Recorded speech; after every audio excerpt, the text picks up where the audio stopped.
अस्सलाम वालेकुम व्यूअर्स, आप देख रहे हैं लिटरेचर एंड हिस्ट्री और मैं हूं आपका मेज़बान उज़ैर आबिद। नाज़रीन, जदली मादत के मुतल्लिक़ ये सीरीज़ जारी है। आज इस मुतल्लिक़ 10th एपिसोड में हम मज़ीद जो हमारा टॉपिक था उसको कैरी ऑन करेंगे। वो शऊर के मुतल्लिक़ था कि रूह और शऊर फ़लसफ़ियाना मानी में क्या होती है।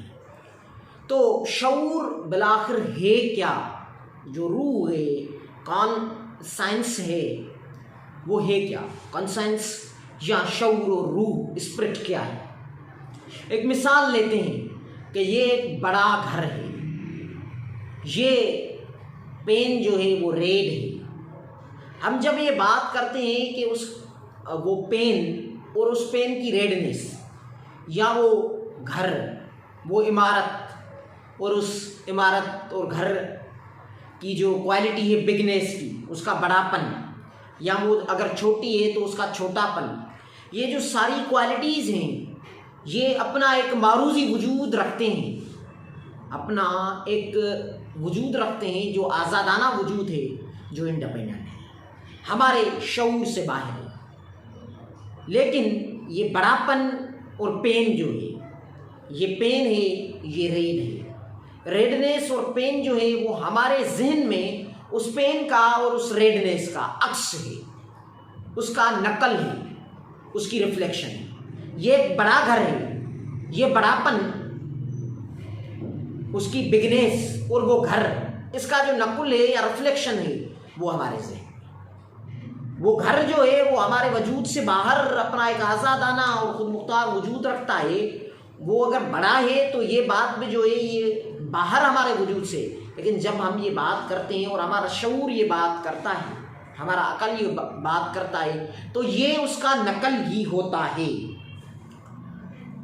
यानी हम ये पता लगा सकते हैं कि जो शऊर है वो मादे का अक्स है। जो मादी चीज़ें हैं उनकी जो क्वालिटीज़ हैं उनका अक्स है शऊर। इससे भी ख्याल परस्तों ने और तस्वर परस्तों ने गलत फ़ायदा उठाया और उन्होंने ये कहना शुरू कर दिया कि जो शऊर है वो भी मादाई है, तो शऊर का कोई वजूद ही नहीं है। शऊर और जो मादा है वो एक ही चीज़ है। मादीवाद ये कहते हैं। उन्होंने मादीवादों की जो बात थी मेटरलिस्ट की, उसकी गलत तशरीह की और ये कहा कि ज़हानत जो है वो खुद भी मादा है, लेकिन ये बात गलत है। और जो मादीवाद फ़लसफ़ी हैं उन्होंने कहा कि ये बात बहुत गलत है।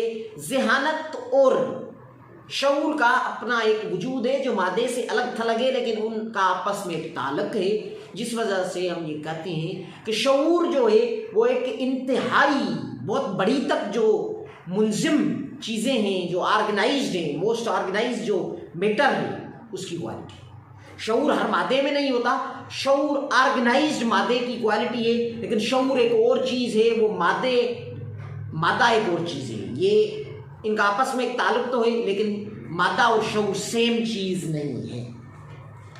उसके बाद लेनिन ने ये बात कही कि जो शऊर है वो हकीकत का अक्स ही है। हकीकत जो है ये उसका अक्स है, लेकिन जिस मानी में हम ये बात समझते हैं कि जो कैमरा है वो हकीकत का अक्स निकालती है, ऐसा ही है शऊर जो है वो रिफ्लेक्शन है मादे की। ऐसे ही जैसे कैमरा फ़ोटो खींचती है, लेकिन थोड़ा सा ये डिफरेंट है। और ये जो प्रोसेस है, ये ज़हनी और दिमागी प्रोसेस है, ये बहुत ही आसान और इतना डायरेक्ट नहीं है जैसे हम फ़ोटो खींचते हैं। प्रोसेस ऐसा ही है, लेकिन इसमें थोड़ी सी पेचीदगियाँ ज़रूरी।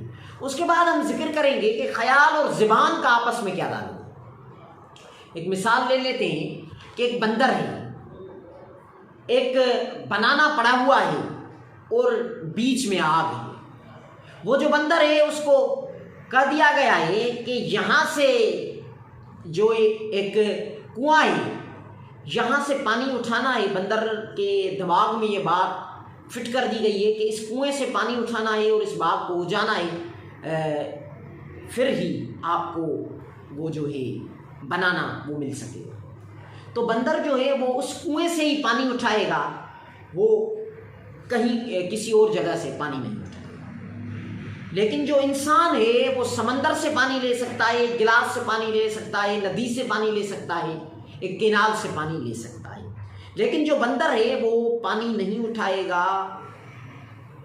वहाँ नदी भी मौजूद हो तो भी वो बंदर एक ड्रम से ही, एक कुएं से ही जो बात उसको बताई गई है वहीं से भी पानी उठाएगा।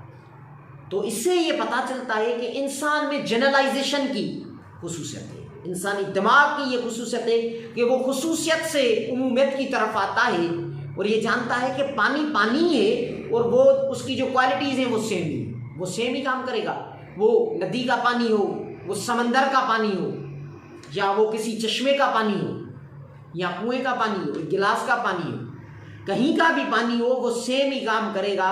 यानी इंसान चीज़ों को एक माना में देखता है, दरख्त की माना में उसको देखता है, जो उसकी खुसूसियत है उस तक भी जाता है कि ये जो है ये आम देगा, ये सेब देगा, ये सारी उसकी क्वालिटीज़ हैं। लेकिन ये एक दरख्त भी है और सारे दरख्त जो हैं वो एक आपको धूप में हिफाजत कर सकते हैं। तो इंसान में ये क्वालिटी जो है जनरलाइजेशन की, के चीज़ों में देखना कि इन चीज़ों में जो सेम क्वालिटीज़ हैं, ये पता लगाना, ये खोज करना जो है ये इंसान का कारनामा है। और ये कारनामा, ये ज़हनियत जो है ये इंसानी दिमाग की है। ये इंसान जनरलाइजेशन उम्मीद कर सकता है, लेकिन कैसे और क्यों कर सकता है, एक बंदर क्यों नहीं कर सकता है? उसका जो जवाब है वो यही है कि इंसान के पास ज़बान है और ज़बान ही की मदद से इंसान जब किसी चीज़ को नाम दे देता है कि ये पानी है, तो पानी वो सारी चीज़ें करेगा जो पानी की क्वालिटीज़ होती हैं। और वो कहीं का भी पानी हो, वो आग बुझाएगा, वो आपकी प्यास बुझाएगा, वो नहाने के भी काम आ सकता है। ये सारी चीज़ें एक वो चीज़ कर सकती है जिसको आपने पानी का नाम दिया है। यानी ये जो कारनामा है उमूमियत का, ये इंसानी ज़ुबान का कारनामा है, ये बोलने का कारनामा है। और एंगल्स ने कहा था कि इंसान की जो तरक्की हुई है, जो इंसान की इब्तिदा और इर्तिका हुई है, जो एवोल्यूशंस और डेवलपमेंट्स हुई हैं, उनमें इंसान की ज़बान का सबसे बड़ा और बुनियादी किरदार है। जदली मादियत की ये सीरीज़ जारी है और 11वें एपिसोड में मज़ीद बात करें।